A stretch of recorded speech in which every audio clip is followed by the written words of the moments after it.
So Zeb, talk to me a little bit about microservices and how that can help insurance companies that have invested millions of dollars in legacy systems. They've either bought vendor systems or they've built systems, but now they're in a situation where they need to either do other things in terms of the web or data transfer. How can microservices help them extend versus having to rip and replace their systems?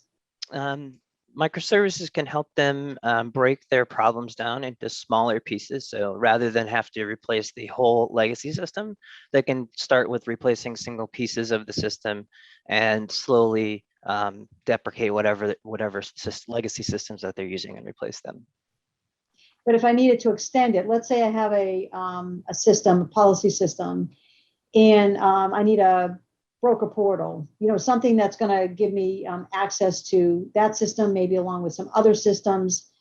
Is there a way of extending it through microservices, or do I need to buy a solution, a whole solution to do that? No, you can extend the application by putting the microservice in your environment. It can handle that task.